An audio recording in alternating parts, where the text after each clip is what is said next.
Welcome to Melt University's 2020 summer program. This year, our virtual intern program will help you build your brand, inform you on a variety of career paths, and introduce you to top executives in sports and marketing. Here's your host, President and CEO of Melt, one of the largest independent sports and event marketing agencies in the country, Vince Thompson.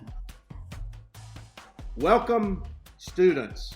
Virtual Melt University Summer 2020. And our podcast roll along. And I promise you, today's podcast is going to be, if not your favorite, one of your top three favorites. He's going to be talking about an industry that you love, the live event business, the music festival business, with an event that we all love, one of the most famous, the biggest in the country, the Hangout Music Fest, and the founder, who's an amazingly successful entrepreneur, who's an amazing successful retailer, amazing successful hospitality and restaurateur, real estate developer, Shaul Zislin, the founder of the Hangout in Gulf Shores, where I spent my childhood, the Gulf restaurants, you may have seen them, Sunliner Diner. We can talk about careers in the hospitality business as well. But the Hangout Music Fest is absolutely one of the premier music festivals in the country. I've been privileged to have a ringside seat to the growth of it. I've been privileged to have a ringside seat and work together with Shaul. He's one of my dearest friends, one of the most brilliant creative people that you're going to know. But as you're familiar, with the exception of this year, it's always held in Gulf Shores, Alabama in the middle of May, and it's become a premier, and it's a fascinating story, and we'll talk about that a little bit as well. But he's had just the top artists. Beck, My Morning Jacket, Tom Petty, Stevie Wonder, the Black Keys, the Killers, the Avett Brothers. I got a couple great stories he'll tell you out of that. But graduated with a degree from University of Calgary with a bachelor's in economics. And Shaul and his lovely wife Lily, in talking about career twists and turns, sort of discovered Gulf Shores, fell in love with the beaches and sort of the charm. Like I said, I grew up there many years ago. I wish I'd kind of had figured it out well, but it's going to be a great ride today. So, Shaul, welcome to our podcast today. It's an honor to have you on. Thank you. I'm worried. It can't get any better than this. Maybe we should just end it now with this great. We should exit stage early, but we've got a lot of kids. We got hundreds of kids signed up listening. Amazing networking opportunities. But and we'll talk about the future live events and where you see the careers going in the live event and the music festival business. But tell us. I know the story pretty well. But, I would be willing to bet that many of our listeners have been to the Hangout Music Festival, or they aspire to go. They aspired to go this year. You had a monster lineup, sold out in, 5 minutes or so. But talk about sort of the genesis of the Hangout Music Festival, because you didn't really set out to be one of the most prolific music festival producers, in the world. But because you had sort of a business strategy and a business reason that you started it, right? Right. So just one correction. Once we did set our mind to it, we wanted to be the best in the world from day one, just like anything else that we do. But how it came about was definitely not a prolonged process of a decision that this is the industry, this is the space we want to be in. We had a vacuum to fill in the hospitality business, and said, how can we drive traffic in a highly seasonal business? The business was new at the time. It was the Hangout restaurant. And as you mentioned, from familiarity with the area, come August 15th, it's like somebody shut down the faucet, and it stays shut until basically Memorial Day. So in our quest to find what can we do to open that faucet, even if just a little bit, during that period, this what was called the off season back then. We don't call that anymore. Now we call it the preseason. We don't have the off season anymore. Now we got season and preseason. So we were looking. It was a bike rally. We wanted to do a Harley Davidson biker rally, or cooking events or many different things. As you know from familiarity, we ended up doing a great music festival just to extend the season by one weekend. We ended up doing the NCAA volleyball tournament, and we got another weekend added to it. Mm-hmm. Then we went and invented the North American National Oyster Cook-Off in the fall and added another weekend. So if you think about it, we've added three stellar weekends Mm-hmm. to a season that only lasts 15. So we basically added 20% of business opportunity to our uh, to a problem that we had that was in the hospitality business. It wasn't even in the live event space. So that's kind of how it came about, is solving a problem in one business and finding through that an opportunity in a number of other businesses. Yeah, because if you're in a resort or a resort destination, if you don't have heads in beds and people in your restaurants, then it's just a bare naked economic weekend. And so, students, if you step back and look at the brilliance of the strategy, they defined a quote unquote problem, they found a gap, found an opportunity in the marketplace, filled it with things that were fun, but had a business strategy behind it. But the story of 2010, which I still don't believe has been told totally properly, we might have to do a documentary on that one day. But literally 3 weeks, show before the I think it's three before the inaugural Hangout Music Fest, had a giant stellar lineup, as I recall. I think John Legend was going to perform and some others. Um, the BP British Petroleum oil spill hit, and for many of our listeners, they may have been 10 years old because, believe it or not, that was 10 years ago. But literally 3 weeks before your festival, you've got all of this money, all of this investment, all of these resources, all of this money committed to production and talent and all these things. This oil spill hits, correct? Yeah, I no, it distinctly remember reading it in an old school, old fashioned newspaper with a picture of that burning rig.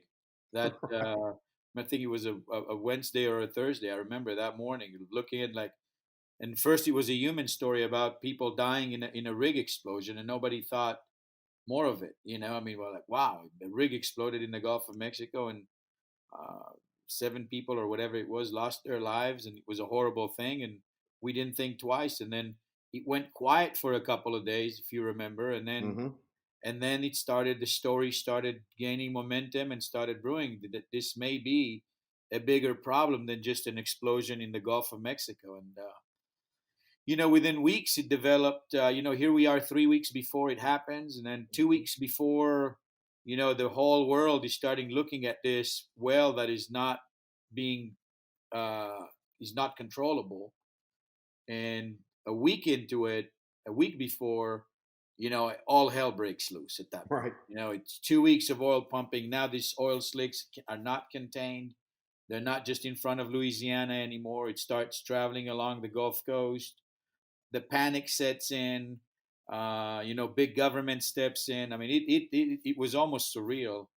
Um, then we started fielding calls from agents and managers of like, we don't know if it's safe to send our people there. If you remember those first Oh yeah. weeks, it was like the Black Plague has taken over. The tar, CNN showing tar balls everywhere, and the poor pelican that is completely covered in oil. And Right. I had managers saying we can't come there, and we had to fight that on. And the decision had to be made whether we're going on, if it's going to go on or not. Governor Riley was the governor of Alabama at the time, and he came down, and there was a whole assessment, and we met with BP and governor and everybody. And I said, look, as long as we're not putting people in harm's way, we want to go forward with this. We think this is important.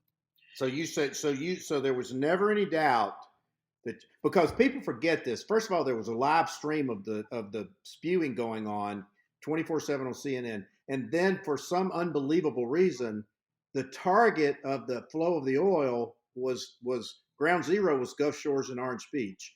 This is happening in real time, and so you said, "Damn the torpedoes." Was there ever any doubt in your mind that you were going to cancel? Vince, in the world of entrepreneurship, sometimes you come out okay with something, thinking that you made the right decision. At the time of the decision, I really didn't have a choice. I'm $4 million on the hook.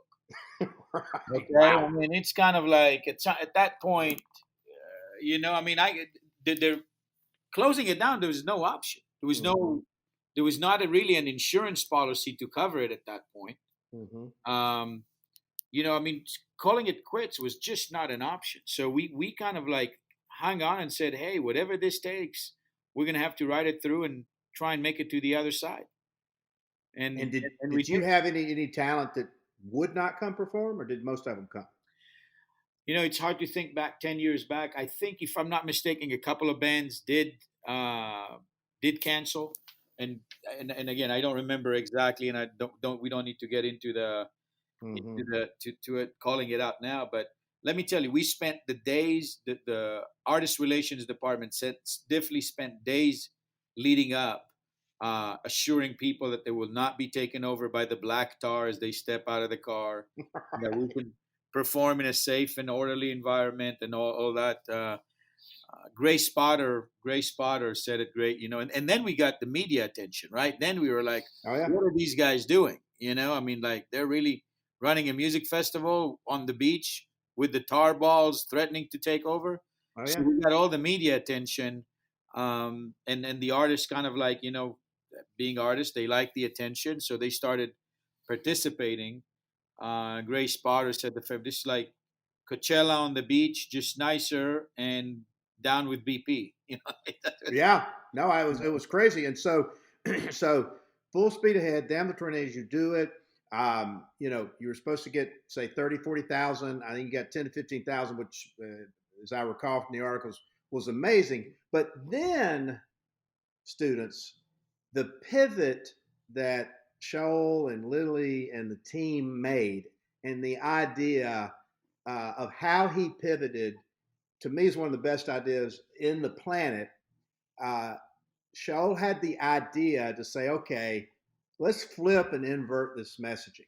Let's figure out a way to get people back to see, hey, the seafood is safe, the beaches are safe, it's safe to come back and visit our beautiful beaches. He had built this infrastructure for this festival, and I started hearing about it because I'm reading about it because my parents live down in that area.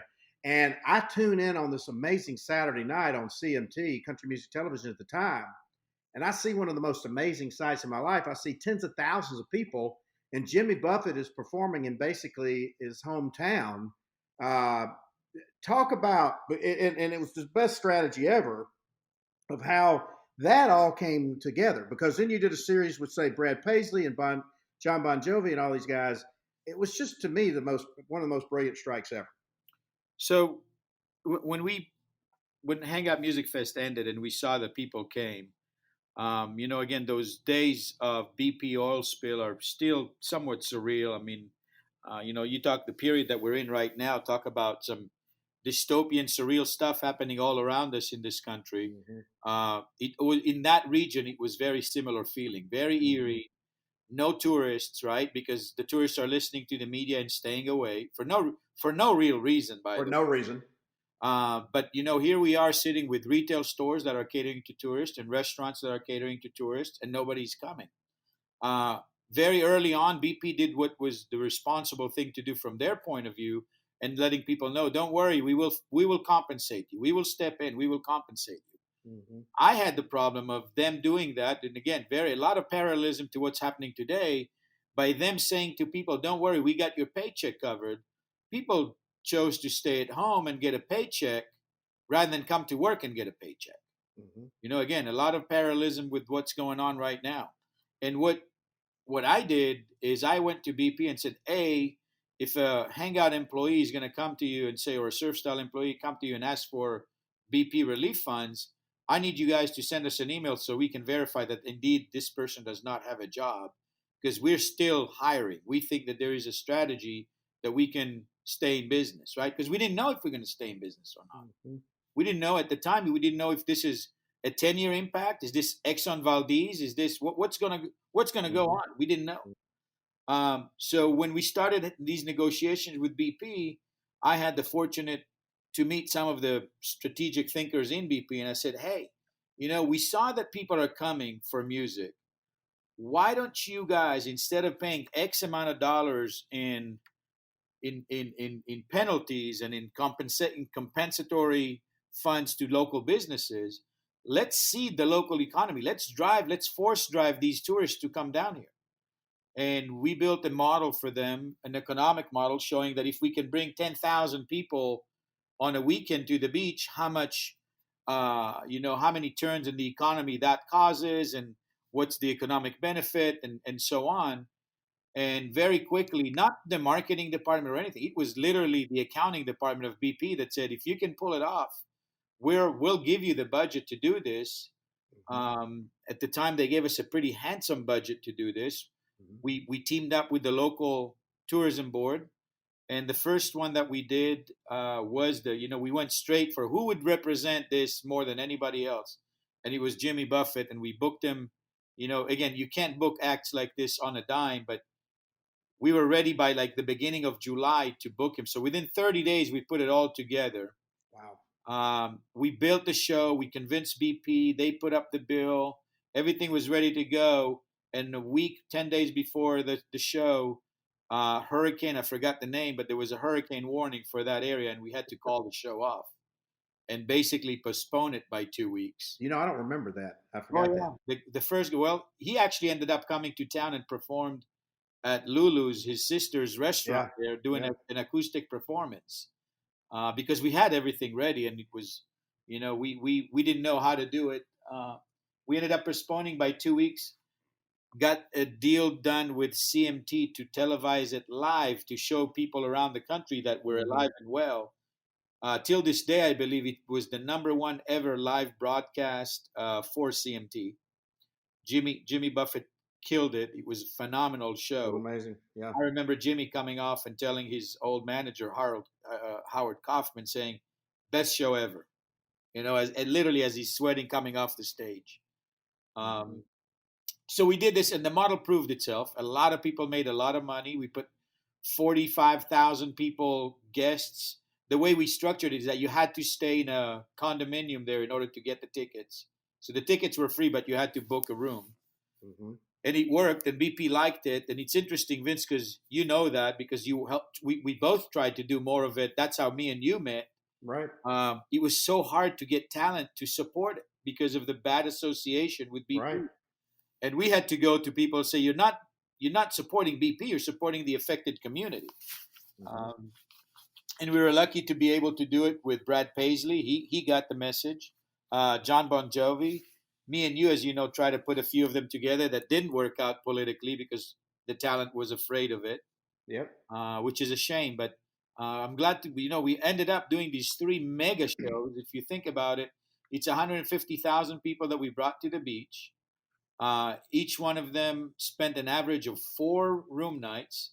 So, that's 200,000 room nights in total that we brought to the beach. And the economic impact of that is just huge. So BP ended up saving a lot of money by seeding that, whatever it was, $8 million in production fees that they paid. Well, I think it's, and like I said, I remember watching that show. It was one of the most magical nights probably in the history of Gulf Shores and Orange Beach because the sun was setting and, Buffett, being from that area and his sister having the emotional connection. I still think it's one of the most brilliant business strategies ever. And so the message to our students, to our kids is like, there's always going to be obstacles. You're always going to get thrown off the saddle. And within chaos, there's opportunity, as there's going to be chaos and opportunity in a post-COVID world. We don't know what that looks like yet. I mean, you've been in the throes. I remember we talked right after things kind of started hitting the fan in March because I was getting ready to do our 18th Final Four and those kind of things. And we're like, hey, we're in the destination business. We're in the event business. We're in the people business. We're in the food service business. We're in the live music business. And so before we move into that history, listeners, Shaul and his staff have worked with the greatest musicians ever. And he's got story after story after story that we could go on for hours, sharing. But one sticks out to me because I was there. Um, you had CeeLo on a bill, Shaul, and I think CeeLo sometimes has a propensity or proclivity to sort of be late for his performances. He happened to be late. You had the Foo Fighters. You had Dave Grohl. Uh, Talk about that a little bit, and if there are any other favorites that you think our students would listen to, because what you'll hear, students, is out of everything, every thread of obstacle or challenges or opportunity, Shaul finds a way to create something very good and very positive out of that. And that is a huge life lesson you need to learn very early in life. Again, thank you. I mean, I should definitely, when I'll do enough interesting things, I know who to call to package it all up. Yeah. Uh, but I think the key to it, again, in the entrepreneur's life is that failure is no option attitude, the no fear attitude. And I've never been successful calling a banker and saying, the dog ate my payment check. There is no excuses, right? So this ability to improvise on the spot in face of adversity or challenge, uh, that's an opportunity. Every challenge in life is actually an opportunity to change course, to do things better, to elevate yourself, to stand out. For young students, I mean, every challenge, um, the ability to overcome it will absolutely make you shine. For us, we were a young festival. We were graduating from, no offense to anybody, but at the time, graduating from the John Legend and Mm-hmm. and then Zach Brown to, suddenly we want to book the Foo Fighters. It's an the biggest, Oh yeah. maybe the biggest rock band of our era right now, international band, big productions. Um, I just, you know, you have to be very careful. You had to convince managers and all that. So we had CeeLo on the bill. So it's cop. So you just hit on something though. You don't just call up the Foo Fighters and say, "Hey, come down to Gulf Shores and hang out with me." This is a complicated, complex political process, right? Well, I mean, the Foo Fighters is probably $100 and some million business. Okay, it's not a bunch of guys hanging out, right? So if you think about what it takes for the Foo Fighters to get on the road, it's definitely an 8 or 9 figure behind that endeavor. This is not something, hey, let's do this or let's do that. Very Right. planned, very very structured. It's a big organization. The Foo Fighters is a business. Foo Fighters Inc. Right? I mean, it's not a bunch of guys with the guitars in a van anymore. Mm-hmm. Uh, but so we had them, and CeeLo was at 4 o'clock. Very big at the time with the FU song. If everybody remembers, these Oh yeah. Oh yeah. may be young, but um, and we get a word from CeeLo's manager that CeeLo got detained in Vegas, and he's on a private jet. And I hear the chatter 2 hours before, and then an hour before, and then we're 30 minutes, and I'm starting to say to my AR crew, "Well, what's going on? What's the plan? What are we gonna do?" And they're like, "Well, we're gonna do this, and we trying to find somebody. We'll go up there and maybe entertain the crowd." I'm like, "Who?" Like, "We don't know. We're still looking, and maybe this guy or that." I'm like, "Well, who's in the?" And CeeLo was supposed to perform on the main stage in our Oh yeah. headliner compound, as we call it. We built this beautiful, elaborate compound with palm trees and grasses, and it's right on the beach. It's incredible. I'm like, "Well, who's at the main headliner compound?" They're like, "Well, the Foo Fighters are in." I'm like, "Wow, let's go ask them." And they're like, "No, you don't just go to the Foo Fighters and ask them if they'll run up on the stage." I'm like, "Watch me." So I go to the Foo Fighters and their road manager, that now he's a good friend, Gus Brandt. I go to Gus and I'm like, "Hey, can I talk to the Foo Fighters?" And he's like, "Who are you?" I'm like, "Well, actually, I made an introduction. I'm the promoter. My name is Shaul, and I got a huge problem." And just smiled, and he goes, "Yeah, you thought I'm joking?" I'm like, "No, I'd like to get him on, stage." And he's like, "No." I'm like, "Well, can I ask them? I mean, I don't know who you are." He goes, "I'm the road manager." I'm like, "Well, I don't think you're qualified to make this decision. Let me talk to Dave Grohl." Wow. And he's like, stay here 1 second. I, of course, stay here does not mean much to me. After all, English is my second language. Um, And I followed him, and I see Dave Grohl in a T-shirt and a bathing suit, drinking a Corona and eating oysters, and kind of like the rest of the band, like literally just enjoying themselves. And I cut right in, and I describe the situation. And Dave Grohl looks at me and he goes, "Are you serious?" And I'm like, "I'm as serious as it comes, but we can sit here and talk about this for the next 20 minutes. If this doesn't happen within the next 10, it's meaningless to me." Because I got 40,000 people in front of the stage dying to see CeeLo, and they're You've got 40,000 people out there, right? In the baking hot sun who paid good money. In front of an empty stage, in black stage. They're there. They're thinking CeeLo is about to pop any second. And they're already, if you know crowds, they're already restless. They already see something happening. So Dave Grohl looks at me and he says, "Well, what's in it for me?" I'm like, "What do you want?" I want $50,000 cash in a paper bag. And he's just saying this to kid, right? Just kind of like, and I'm like, so that's a throwaway line. Yeah, that's just like, I want $50,000 cash with a big smile on his face. Dave Grohl has a good sense of humor. I learned since then. And I'm like, done. If I get you I get you $50,000 in a brown paper bag. Would you be on there within 5 minutes? No sound check. You just go on there and start banging away. And he looked at his band members and said, "Boys, looks like we're about to have rock and roll the way it should be played." No shit. No shit. Wow, excuse my language. Wow. Verbatim. And I of course, I had next to me, I don't carry a radio, as you know, Vince, so I had an assistant. I said, "Go to the office right now, put $50,000 in a bag and be back here within 5 minutes."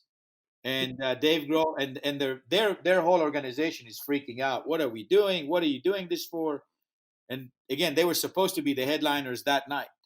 So Dave Grohl says, "We're just going to go ahead and do it." He said, "Look at me. I just need all photographers. I want no video of this.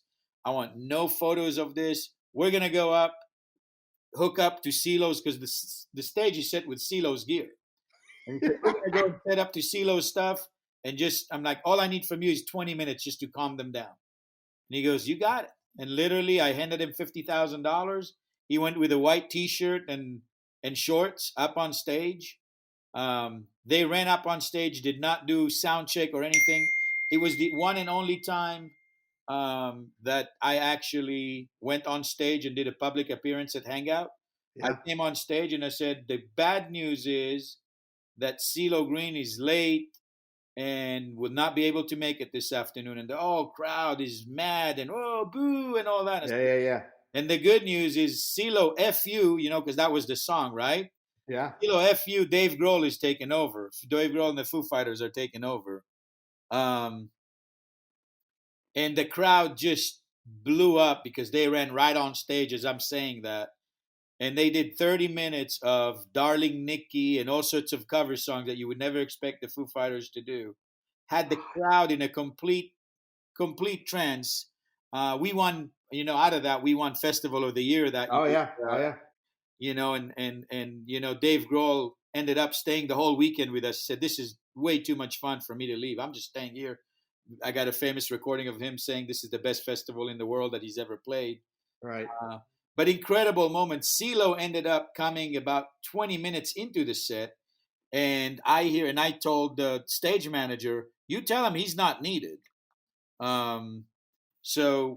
And CeeLo, if you remember at the time, had big costumes. He had this. Oh yeah.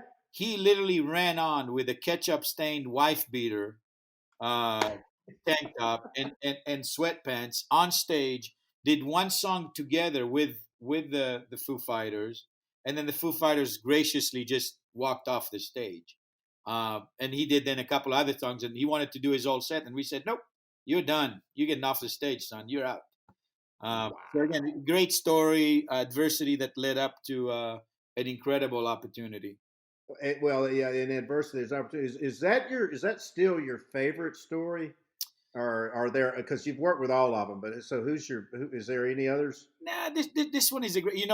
There's an epilogue to this story where CeeLo wanted to get paid his money, and I refused to pay him. I remember that. CeeLo at the time had a very notoriously effective agent by the name of Carol Lewis, and this is 60 days past the festival. I still refuse to pay them, and I'm getting all these threats. Remember, at the time, I'm an independent promoter yeah. from nowhere that counts for nothing.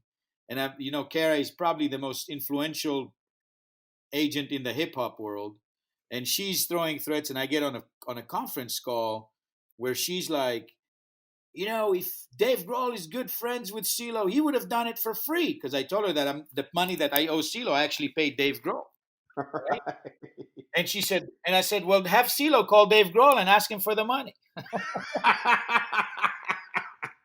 They didn't know what to do with you as a negotiator, did they? Yeah. And me and Kara have become good friends since then. And obviously we've done further business, and, it all worked out. It all worked out.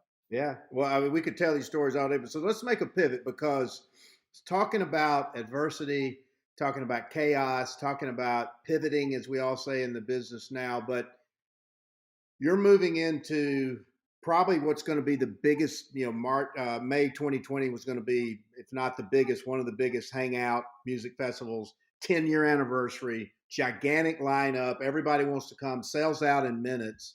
And then all of a sudden, COVID-19, this pandemic hits. Um, Tell me what happened, because I was sort of going through the same thing you were going through.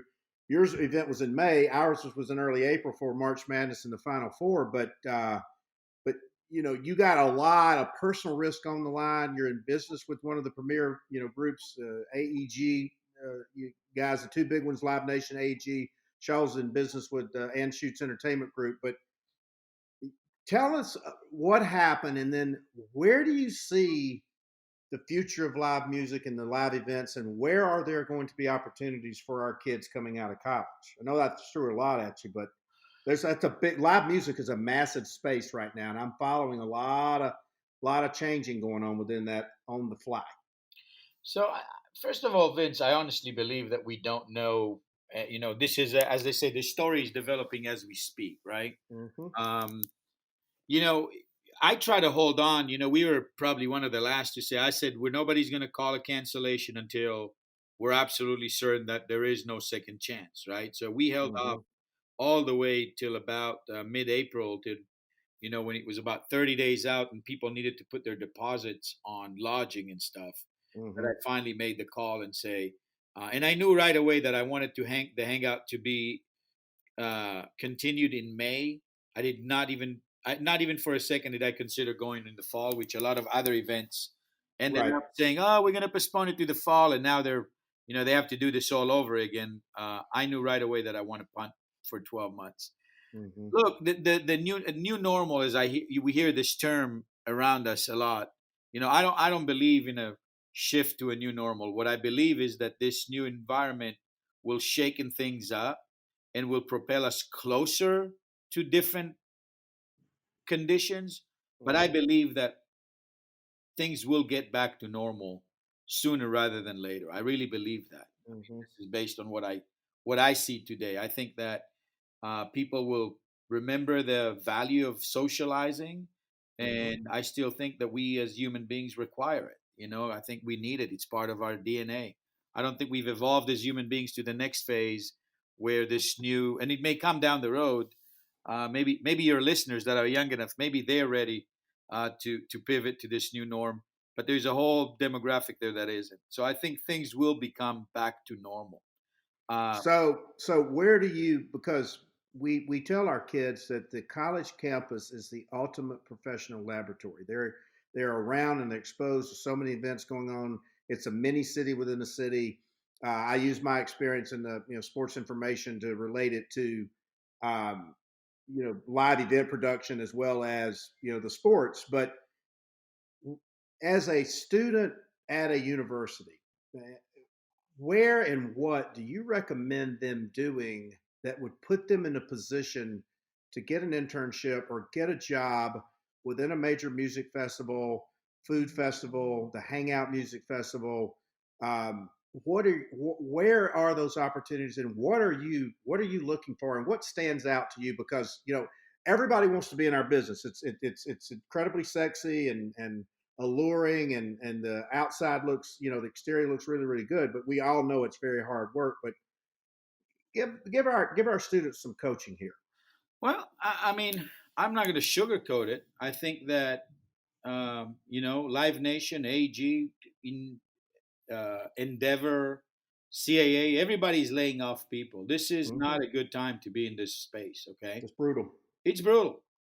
I've known people that have been doing it at any level, right? At the from the ground up, people are taking hits all over. So I think my recommendation is perseverance. This is the opportunity where you look not necessarily at the traditional, which internship can I get with a music festival or an agency or something like that.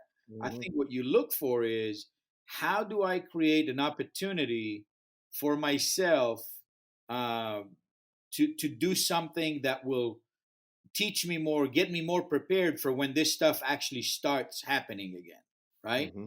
What is Mm-hmm. it that I can do? Can I participate in, learn how to do some of this socially distant stuff? That if we're exploring right now strategies. We haven't figured it out, by the way. How do you do a concert with 500 people and an artist that typically gets paid to play in front of 20,000? How do you do that? Wow. What is Wow. the model? Yep. That's the way these kids need to think, is like, hey, until further notice, the old rules don't play. And you can't bring an artist that does 500 people, because the artist that does 500 people, you can't economically, there's no way to make money on that, right? Mm-hmm. And at the end of Mm-hmm. the day, we love what we do, but we're doing this for economic purposes. Sure. So if you can figure out what are the models, what are the new ideas that can say, hey, how do I make money? How does and when I say how do I, that means the whole ecosystem, right? Mm-hmm. You as the Mm-hmm. entrepreneur, promoter, and the artist, and any the venue, everybody needs to sustain. Everybody has needs. How do you come up? So some people are trying the drive-in concept. Mm-hmm. It's been successful in some places, a little less successful in others. um, how do you find, what can you bring to the table as a young, you they know better than us, right? Oh yeah.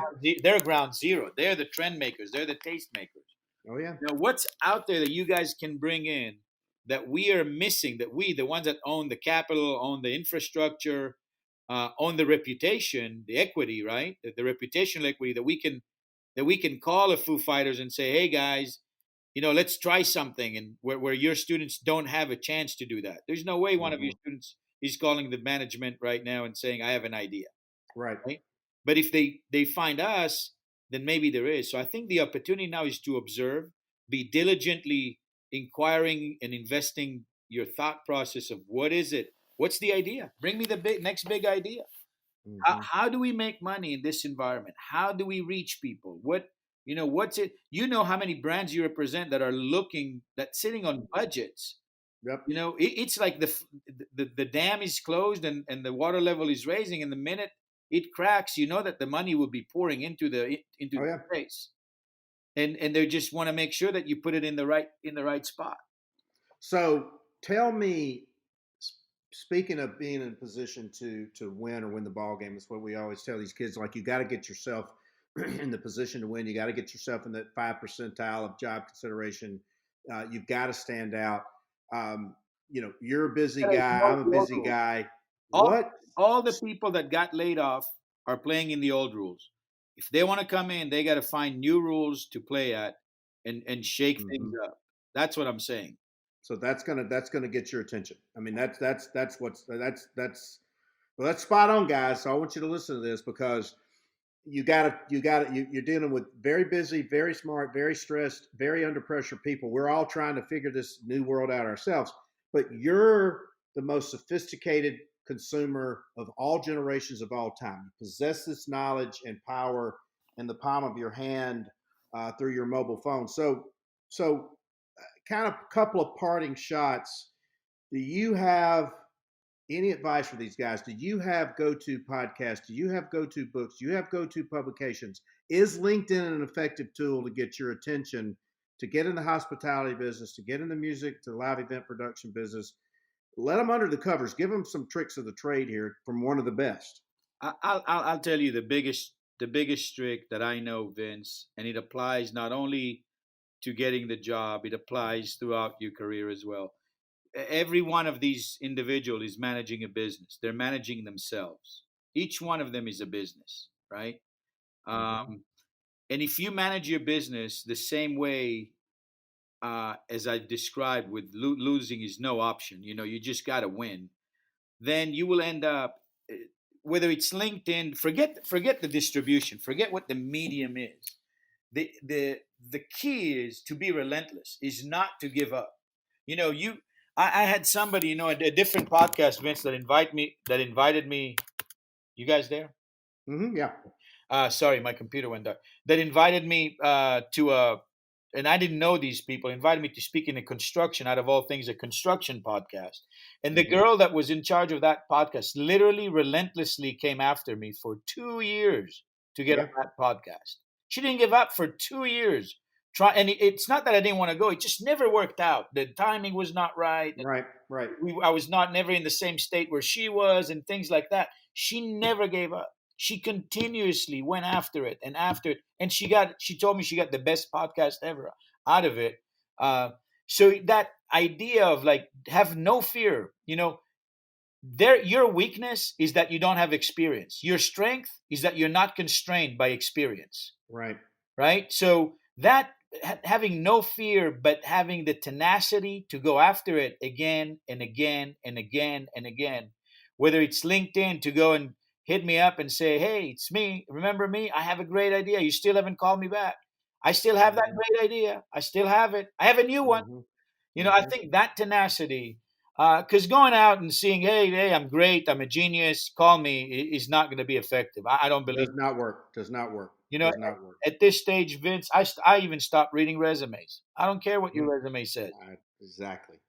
I care how you handle yourself. You walk through that door, and within a minute, I'll tell you if you're hireable for me or not. Same thing, the virtual door. If you just send me a little peek on LinkedIn and say, hey, look at me, I'm great, look at my resume. Dude, you're 22 years old. I know everything that is on that resume. You tell me something I don't know, and say it to me again and again and again until I take notice. I think you just hit on some big ones, because, like, my favorite word in the English language is relentlessness. You got to bang and bang and bang. And guys, if you can't hear that in Shaul's voice, if you can't hear that at his level, he's still relentless. And I love what you said about walking in that virtual door, because there's not a lot of live job interviews going on right now. There's millions of resumes out in the marketplace, and as I tell these kids, that resume doesn't mean anything if because every interaction they're going to try to have with you is a potential audition, because you're going to invest time, energy, and money in a potential employee. They better show you, we say you marry like you date, they better show you up front how they're going to be. Because I've had potential employees chase me down, and then they're great, and they get in the door, and then they just go poof. And so I'm like, you got it. Relentless, I think, is the greatest word in the professional English language. And tenacity, talking about tenacity. Yeah, go ahead. 1 second. Go ahead.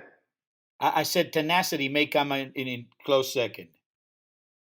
Yeah, tenacity, absolutely tenacity. And one thing so we're teaching our kids, building your brand. How important is it you build your brand? Be very cognizant of your brand on social media, and the letters NO. Don't spell the word no. It's the first two letters of not yet. So, they ask me what I do for a living, what you do for a living. We're in the rejection business. People don't understand. We get told no all the time as well. We just disguise it well once we get the door broken down. But so, parting shots, words to live by, sources, resources, podcast, up and coming new musician. People need to keep an eye on. What give us some parting words of wisdom here. Embrace the time where we're going to be able to hug and high five again. Okay, we still need that. Seek that, and then you guys have the biggest advantage at your age, the fact that you should have no fear. This is the biggest takeaway, guys. There is nothing. If you close your eyes for a second and look what failures look like at your age, it's really not bad. Mm-hmm. You live in a country that is great, that failure is not going to throw you out of the game. and you got it. This is the time to take those chances. I think it's going to be particularly for everybody, but for college students and rising graduates, I think it's going to be the greatest opportunity that we haven't even thought about in live events, sporting events. You know, we're talking to a lot of the leaders across the board, but the common theme is be relentless, be optimistic, be tenacious, because they forget that at one time you were who they are. So, you know, and we're still that person. We're just a little older and hopefully a little wiser. But you know, Shaul, like I said, you never disappoint me. Very dear friend, and I'm gonna tell you, this is probably going to be the most popular podcast. It's just been amazing. You know, not only just the words of wisdom of a great entrepreneur in this country. You need to follow him. You need to know all about him. You need to track his successes, because it's going to just, you know, it's going to keep rolling along. But, you know, Shaul Zislin, fascinating interview. The founder of many, many great successful businesses. One of our favorites, the Hangout Music Festival, the stories about CeeLo Green, the stories about Dave Grohl and the Killers and the Avett Brothers and many, many more. You have no idea how much our students will appreciate your time and wisdom, and hopefully we'll all be back together hugging and high-fiving very soon. So thank you so much today for your time and wisdom. Appreciate you as always. You guys are doing a great thing. Summer 2020 virtual Melt University rolls on. Shaul Zislin, Hangout Music Fest. Thank you, and we'll see you soon. Thanks, Vince. Hope you enjoyed today's virtual class. We'll be back soon with another edition of Melt University 2020.